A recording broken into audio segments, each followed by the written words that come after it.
What's going on, guys? Plastic Beach X3 back here with another one-piece deck profile, and this time I am showing off my first place store treasure cup Belo deck profile. I just took Belo to my local store's treasure cup, went 4-0 and won the store treasure cup, so won the pudding. I know that I've already just showed off a Belo deck profile. And at the end of the day, just kind of like a locals anyway. It's just a store treasure cup, so it's not that big of a deal. But I wanted to show off the deck because I finally got it like almost fully alted out. So compared to my regional deck profile where I had literally zero alts except for one alt koala. Now that this deck has won me a $400, $500 card in the Nami because I got top 32 with it, I thought I might as well alt it out. And still make a little bit of profit off, So just to thank the deck, I decided to alt it out.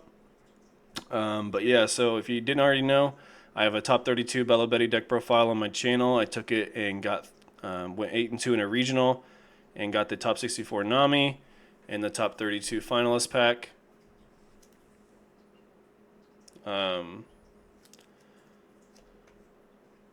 During the OP10 format before EB came out, but this is obviously in the EB02 format. This deck profile is, and I wanted to show off the deck mainly because of the alts, but also because I've been messing around with the list quite a bit, and I wanted to show off, what I've had success with so far. So yeah, you can say that so far this $20 deck that you can build for under $20 has won me, all this money worth of cards already, and I've only been playing it for like less than a month, so pretty sick deck. And let's get into the deck profile. So obviously Belo leader, and then we'll go into cards that I think are like non-negotiables for the strategy.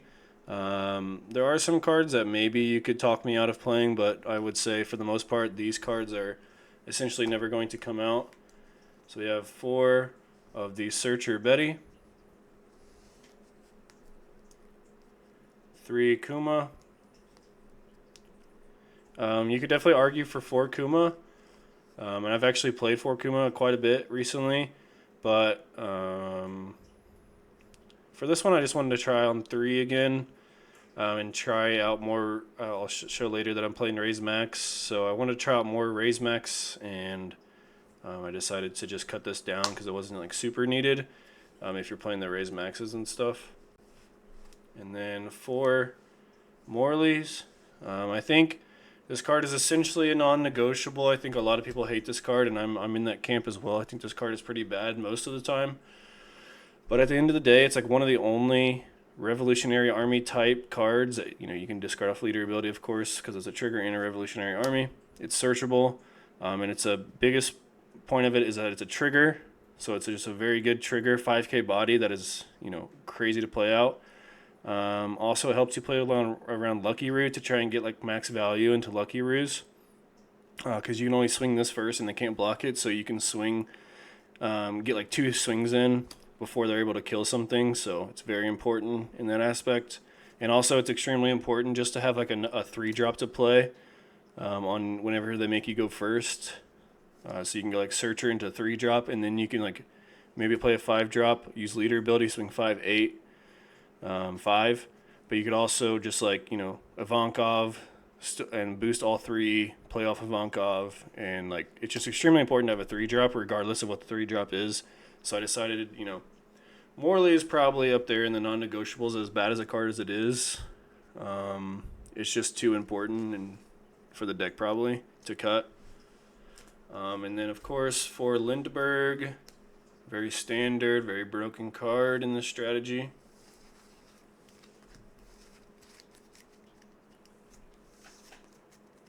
And then the 4 Karasu. So the very beautiful best collection art. I wish you would like focus on it. So very sick card, obviously extremely pivotal card to the deck, and very cool. And then 4 Ivankov 4-drops. Once again, a new card from the PRB 3, or not PRB, but Best Collection 3. Once again, one of probably the best card in the deck. And then the 4 of the Inazuma, also an extremely important card. These 3 cards are just like essentially the backbone of the strategy. And then, unfortunately, I only have 3 Jolly Roger rare and 1 common 5-drop Ivankov right now. I can't find my 4th Jolly Roger rare, but I just simply will not pay $40 for the full art of this card. Just simply not happening. So, as of now, we're rocking the 25-cent Jolly Roger rares. But obviously, this card is extremely broken into mini strategies, and once again, uncuttable, I would say. And then 2 Koala. I think 2 is just fine. I've tried 3, I've tried 4. But I think 2 is probably just the sweet spot. In Blackbeard, it's pretty it's just unplayable. And then into most matchups, it's really good just because, well, it just depends. Like, it's really only good if they starve you. Is like when it shines.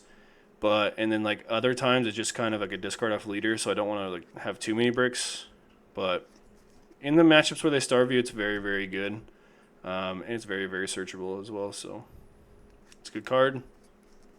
And then for Karasu, blocker, extremely broken card. I think it's mandatory 4 of in this deck. And then for the 2Ks, for Koala. Obviously, you play down Koala quite a bit in this strategy. It's a combo with Lindbergh and Kuma. And then for the other 2Ks, 3 Kuma and 1 EB02 Sabo. So the reason for this split is very technical, very strategic. It's mainly because I don't own a 4th Kuma, so I decided to fill in the last spot with a Sabo. I was on 7 2Ks for a while, so I didn't really need the 4th Kuma, but I think 8 2Ks might just be the way to go with this strategy. I would probably rather play 4 Kuma if I had the 4th one, because the trigger is extremely good. And this like comes up very rarely, but this has come up before. Situations like you can play it off Ivankov to boost. So like in a test game I had against Blackbeard today, not in the tournament, but in like a test game off to the side, I was able to like play down like hard play Inazuma and then play this off of my RD summoned, or RD. Actually no, so I played Ivankov and then I hard played Inazuma, so I tapped out 7, and then I was able to Sabo, or play the Sabo off Ivankov, Sabo effect, tap to boost the Inazuma, and I was able to swing 9, with leader ability, 9 into a 8K Burgess, and my opponent had 1 card in hand, so it actually killed it.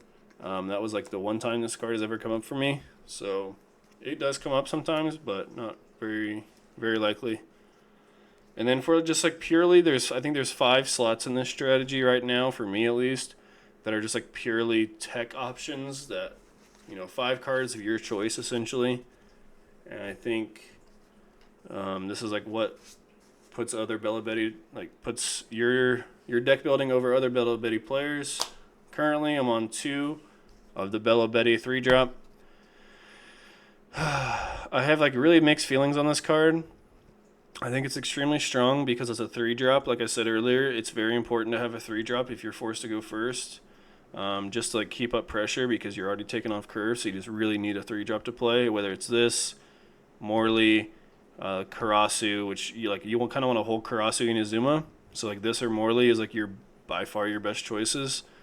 And like sometimes it does come up to draw a card.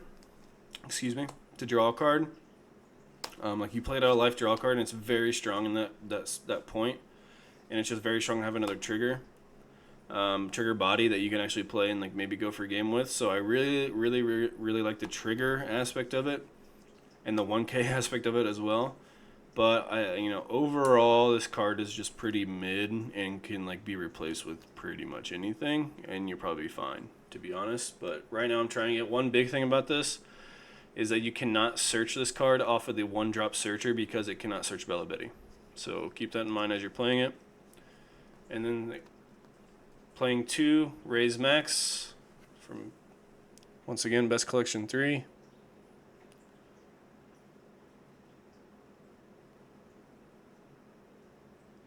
There you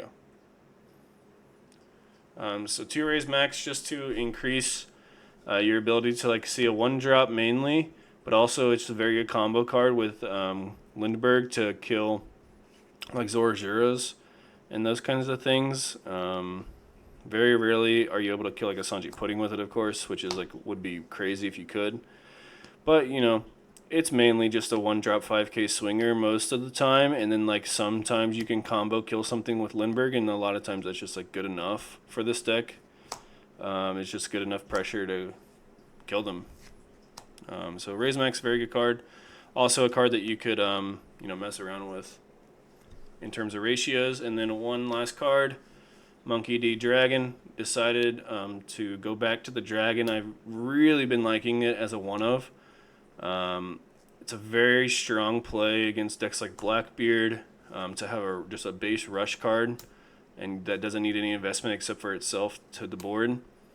It's just very strong in a lot of matchups just to keep pushing pressure without having to commit a card for leader ability that turn, because you can like play it, put 2 down under Ivankov, play off Ivankov, and then like you really don't have to leader ability depending on the board state that turn. So you can like keep cards in hand because of it. Just a very good tempo play in general.